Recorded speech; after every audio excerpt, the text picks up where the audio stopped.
car s'il parvenait à lui faire dire ce qu'il fallait, il pourrait se servir de sa bouche. T.D. Jakes a jadis creusé des fossés et vendu des bouteilles de soda pour survivre.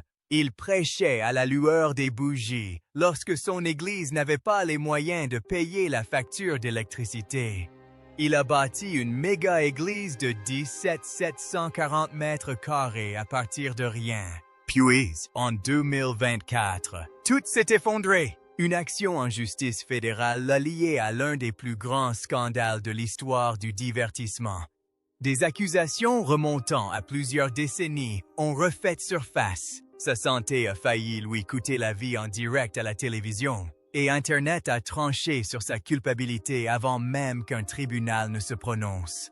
La véritable histoire de T.D. Jakes est plus sombre, plus triste et plus complexe que tout ce que les gros titres ont pu laisser entendre jusqu'ici. T.D. Jakes est né le 9 juin 1957 à South Charleston, en Virginie-Occidentale, et dès sa naissance, sa vie a été marquée par deux réalités simultanées, une foi profonde et une lutte acharnée. Il était le benjamin d'une famille de 3 enfants, fils d'Ernest Sr., propriétaire d'une entreprise de nettoyage, et d'Odeth, professeur d'économie familiale, qui savait cuisiner, coudre et tirer le meilleur parti de chaque objet familial. Il a grandi au sein d'une communauté noire soudée où les adultes prenaient soin de tous les enfants et pas seulement des leurs. D'une certaine manière, il était entouré de gens, mais malgré toute cette attention, il se sentait souvent seul. Dès l'âge de 5 ans, il prêchait déjà à des foules imaginaires. Il emportait sa Bible partout, même à l'école. C'est pourquoi les gens du quartier ont commencé à l'appeler « le garçon à la Bible ». Pour certains adultes, c'était mignon. Pour les autres enfants, c'était étrange. Ils se moquaient de lui, l'excluaient et lui donnaient l'impression d'être un étranger. Sa souffrance était d'autant plus vive qu'ils ésaillaient légèrement. Et on ne se moquait pas seulement de son sérieux concernant Dieu. On se moquait aussi de la voix même avec laquelle il espérait prêcher. Pendant les lectures bibliques à l'école et dans les moments de la vie quotidienne, on lui disait qu'avec ce bégaiement, il ne deviendrait jamais prédicateur. Ces mots l'ont profondément marqué. Ils l'ont blessé au plus profond de lui-même, mais ils ont aussi fait naître en lui une rage intérieure, un besoin impérieux de prouver qu'ils avaient en tort. Puis la vie devint encore plus difficile. En 1967, alors que Jakes n'avait que 10 ans, les reins de son père commencèrent à défaillir. Son enfance, à bien des égards, prit fin à ce moment précis. Pendant que les autres enfants jouaient, il restait près de la maison pour aider sa mère à s'occuper d'Ernest. Il a appris à assumer les responsabilités d'un adulte bien trop tôt. Il aidait pour les séances de dialyse, la prise des médicaments, l'entreprise familiale et tout ce qui était nécessaire au bon fonctionnement de la maison. L'argent manquait, alors il vendait les légumes de son jardin pour se faire un peu d'argent. Des années plus tard, il dirait « Je n'ai jamais eu d'enfance ». Et ce n'était pas une exagération. Il portait en lui l'inquiétude, la culpabilité et le chagrin avant même d'être en âge de les comprendre pleinement. Lorsque son père mourut en janvier 1973, Jakes avait 16 ans et ce deuil bouleversa son monde. Du jour au lendemain, il se sentit propulsé dans l'âge adulte.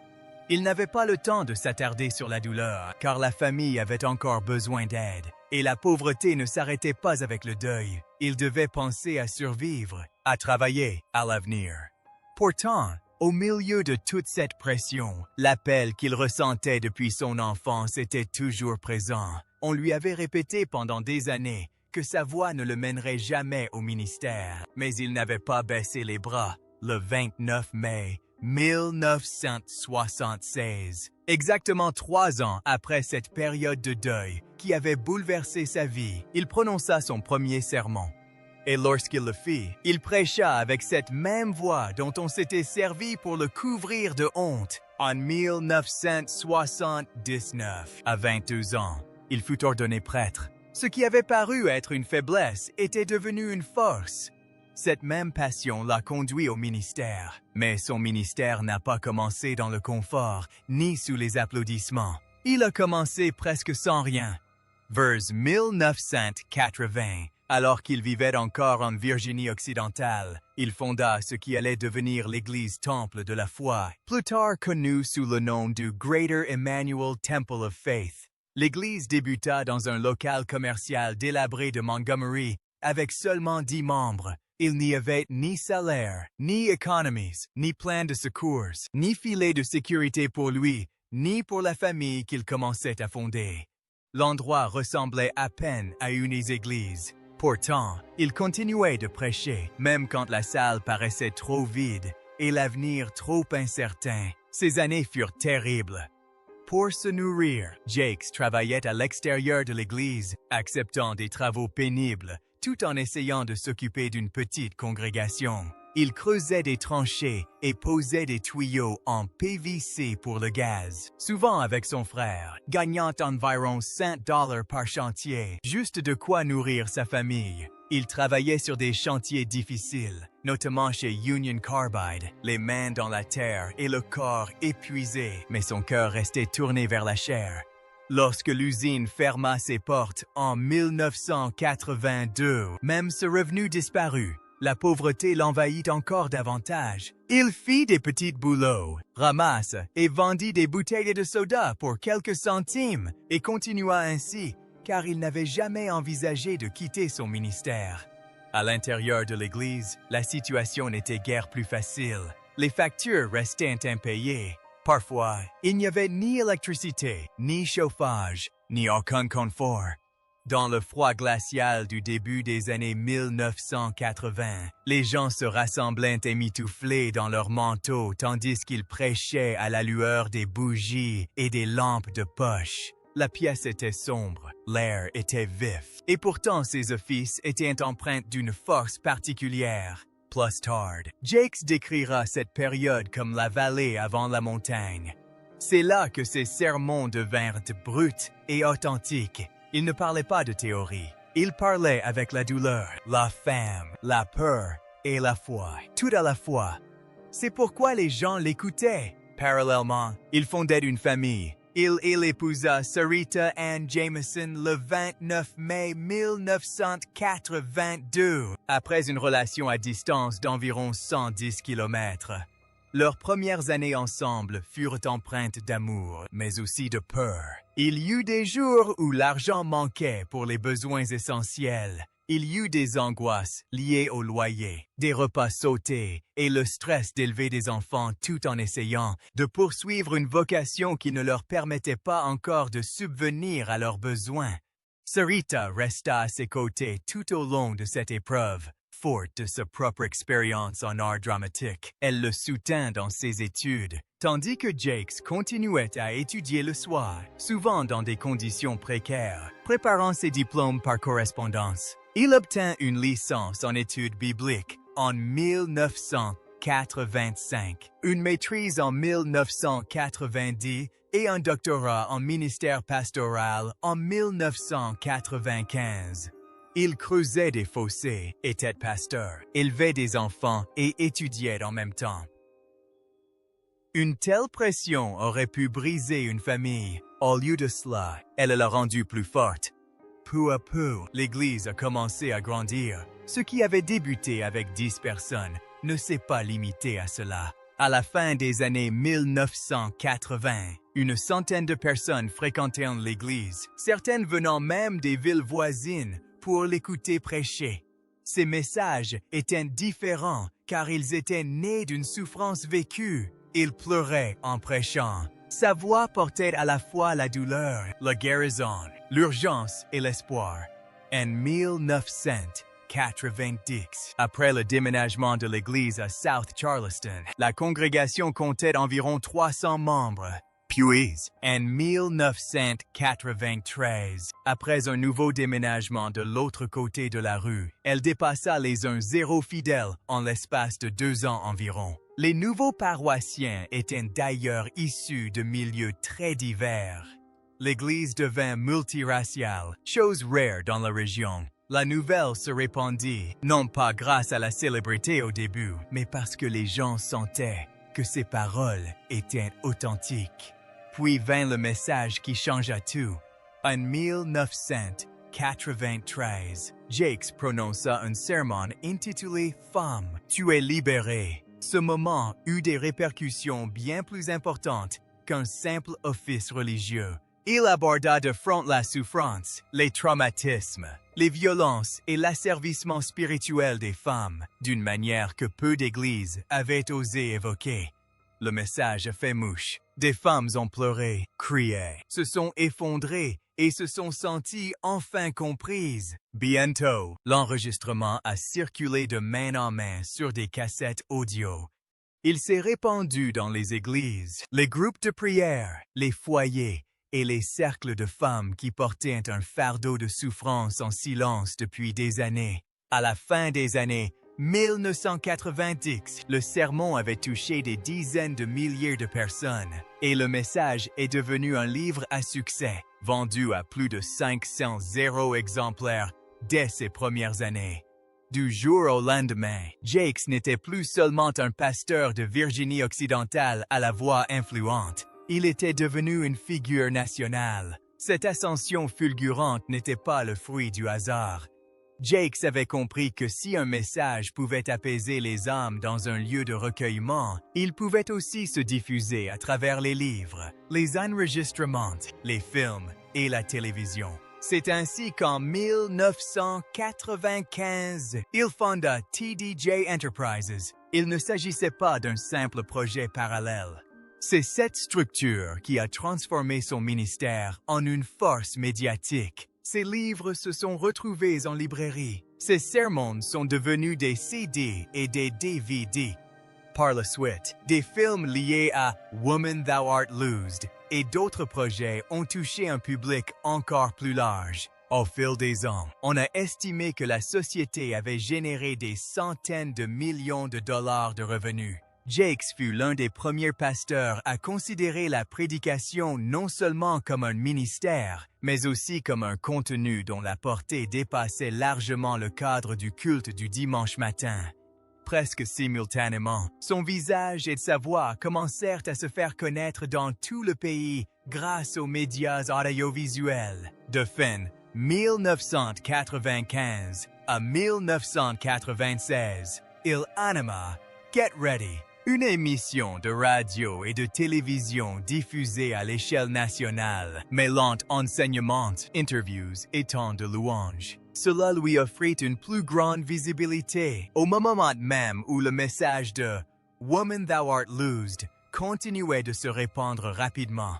Ceux qui le découvraient à la télévision cherchaient souvent à écouter le sermon dont tout le monde parlait. Ce phénomène a contribué à faire de lui une figure nationale, et non plus un prédicateur régional. Puis survint l'un des plus grands risques de sa vie. En mai 1996, Jakes quitta la Virginie occidentale pour s'installer à Dallas, au Texas. Il n'était pas seul.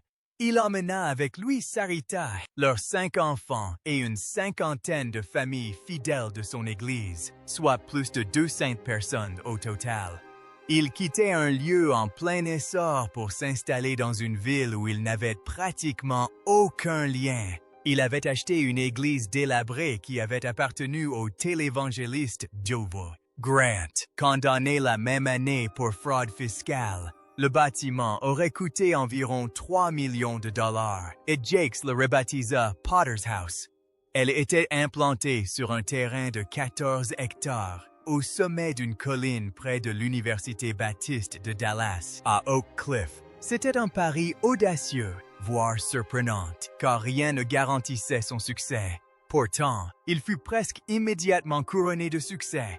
Lors du premier office, le 19 mai 1996, Jakes s'attendait à environ 200 ou 300 personnes. Au lieu de cela, plus de 20 personnes se sont présentées. Le bâtiment ne pouvait pas accueillir une telle foule. La salle était rapidement bondée. Des centaines de personnes se tenaient dehors sous la chaleur texane, essayant d'entendre son sermon grâce à des haut-parleurs de fortune installés en plein air. La salle était pleine à craquer. L'air était étouffant. Le parking était bondé. Et pourtant, l'énergie était électrique. La réaction de Dallas était sans équivoque. Son produit suscitait un véritable engouement. Dès lors, la croissance fut fulgurante. L'Église, qui avait ouvert ses portes à Dallas, devant une foule surprise de 2 personnes, a vu son nombre de fidèles hebdomadaires atteindre environ 7 à la fin de 1997. En mai 1998, ce nombre aurait doublé pour atteindre 14 nécessitant plusieurs offices le dimanche. En août 2000, un nouveau sanctuaire de grande taille a été inauguré. Il s'agissait d'un bâtiment de 17 740 mètres carrés, pouvant accueillir environ 600 personnes, doté d'équipements de pointe et d'une immense tribune pour le chœur. Selon les rapports, la dette a été remboursée en quelques années seulement grâce aux dons. Au milieu des années 2000, la Potter's House était devenue l'une des plus grandes églises du pays.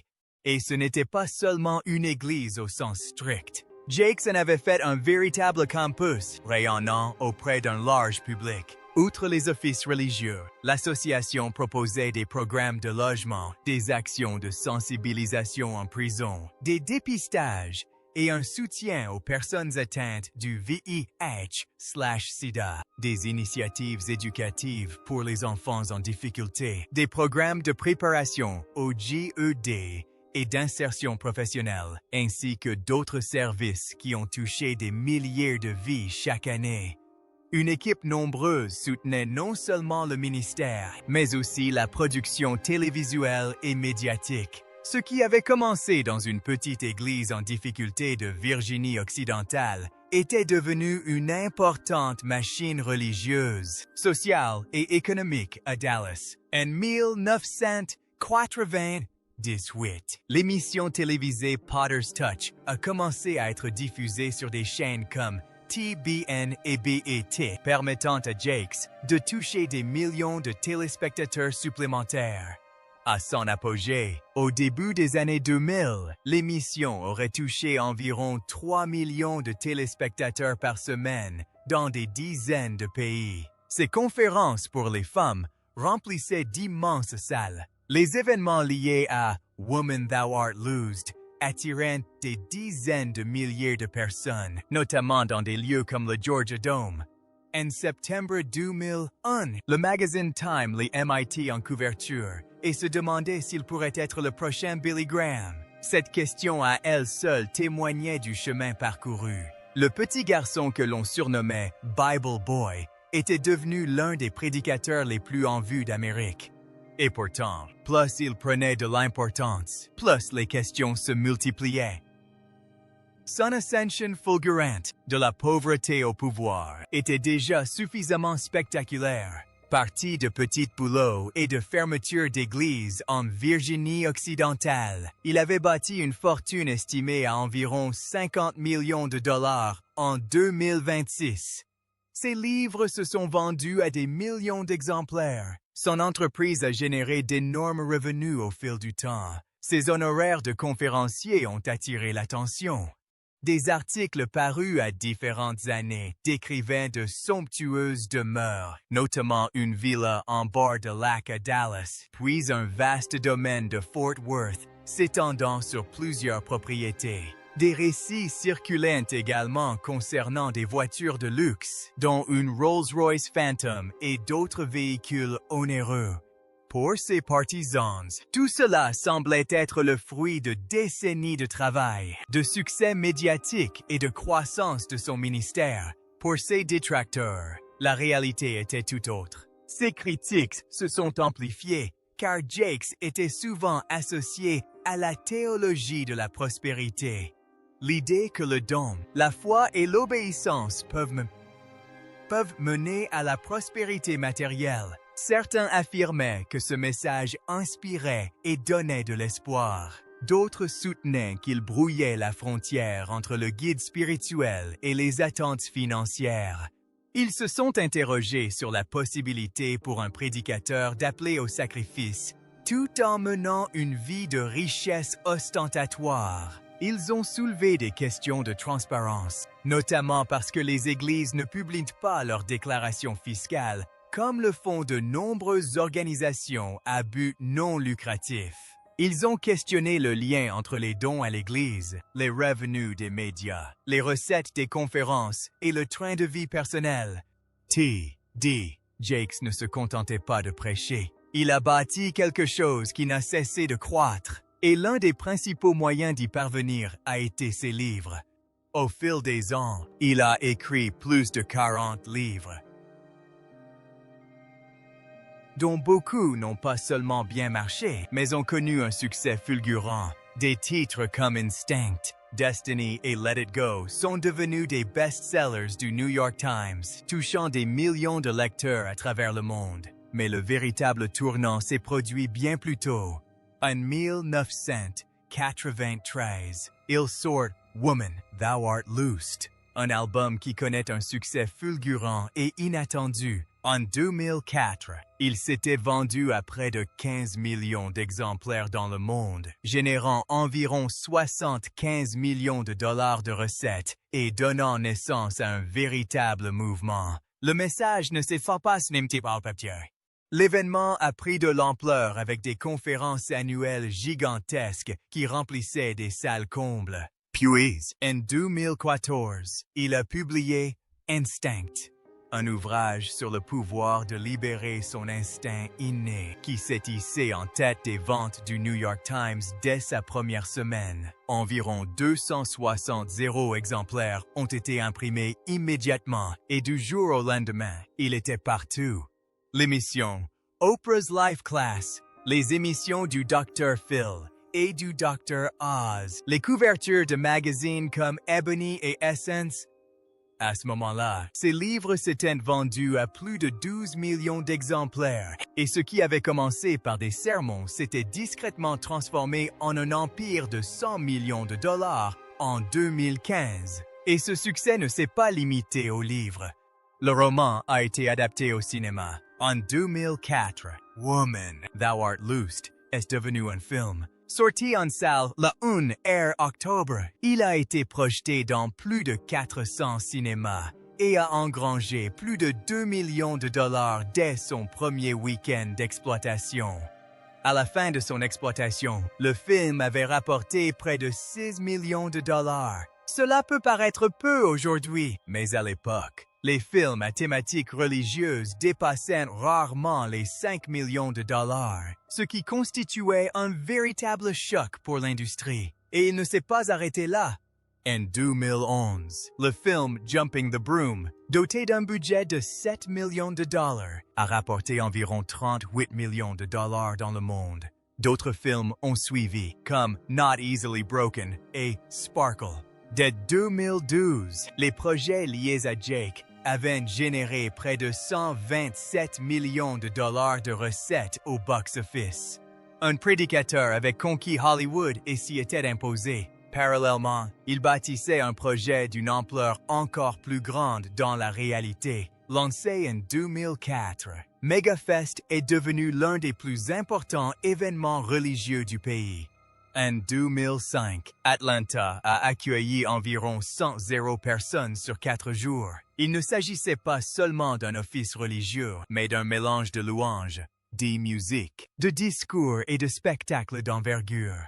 En 2013, Dallas a accueilli environ 75 personnes venues de plus de 30 pays, générant 40 et 1 million de dollars de retombées économiques pour la région. Les hôtels affichaient complets, la foule était dense, et des personnalités comme Oprah Winfrey, Steve Harvey, Jennifer Hudson et Tyler Perry étaient présentes. En 2015, la fréquentation a encore augmenté, dépassant les 85 visiteurs. Ce qui n'était au départ qu'une simple réunion à l'église s'était transformé en un événement aux allures de festival et de réveil spirituel. Mais à mesure que son influence grandissait, les risques augmentaient également. En 2021, Jake s'est associé à Sean et Diddy Combs pour diffuser ses sermons sur la culture du royaume sur Revolt TV. Au départ, cela semblait être une autre initiative judicieuse. Son message a touché de nouveaux publics sur les plateformes numériques et en direct, mais la situation a pris une tournure inattendue en 2024. Une plainte déposée par le producteur Rodney, Lil Rod, Jones accusait Diddy de crimes graves et affirmait qu'il avait prévu d'utiliser l'influence de Jake pour protéger son image. Bien qu'aucune accusation n'ait été portée contre Jake lui-même, son nom s'est soudainement retrouvé à la une des journaux. Les réseaux sociaux ont aggravé la situation. Des vidéos ont commencé à circuler en ligne, affirmant qu'il avait participé à des fêtes secrètes, mais aucune preuve n'a été apportée.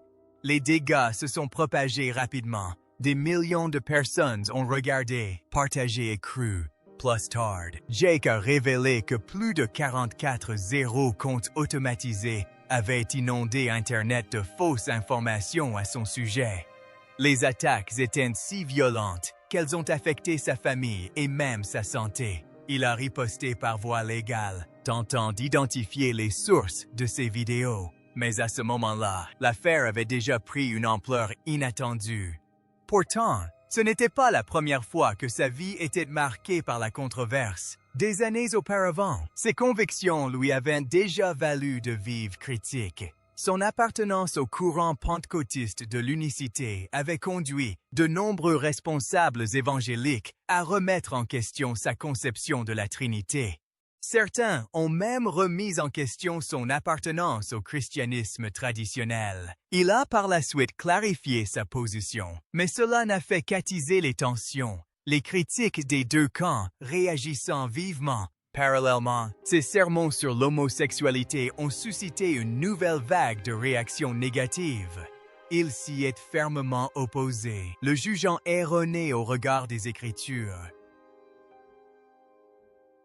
tout en affirmant que l'amour ne nécessitait pas l'accord. Ce message a suscité l'indignation, d'autant plus que son Église continuait de croître. Puis, en 2009, un événement a tout bouleversé. Son fils, Jermaine Jakes, a été arrêté lors d'une opération policière à Dallas. L'information s'est rapidement répandue et l'affaire a fait la une des journaux nationaux presque du jour au lendemain. Tous les titres remettaient tout en question. Des critiques ont pointé du doigt les sermons passés de Jakes, dénonçant ce qu'ils considéraient comme de l'hypocrisie. Des événements ont été annulés. Les discussions en ligne ont explosé. Quelques jours plus tard, Jakes se tenait devant son église et qualifiait la semaine de cauchemardesque. Il parlait d'amour, des familles, de l'importance de soutenir ses enfants, même dans les moments les plus difficiles. Il est resté sur scène sans s'arrêter. Il continuait de prêcher, exhortant les gens à choisir la grâce plutôt que le jugement. Mais la pression ne s'est pas estompée. Elle est restée. Cela l'a suivi. Puis vint l'ère Diddy, et avec elle, une nouvelle vague de plaintes. Le 26 février 2024, Rodney Lil Rod Jones a déposé une plainte de 30 millions de dollars devant un tribunal fédéral de New York contre Sean Combs.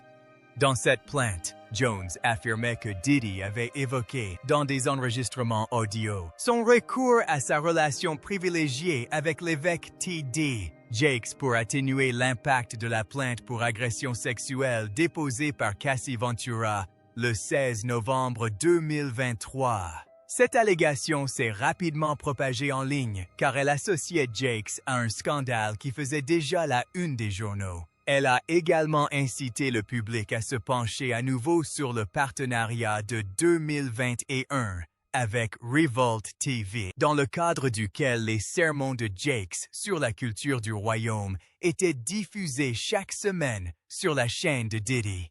Bien qu'aucune preuve judiciaire ne ligne Jakes à une quelconque infraction, sa simple mention a suffi à enflammer les réseaux sociaux. En quelques jours, YouTube et d'autres plateformes ont été inondées de vidéos affirmant que Jakes avait participé aux soirées débridées de Diddy. Ces chaînes ont relayé des histoires rocambolesques, utilisé des miniatures sensationnalistes et cumulé des millions de vues.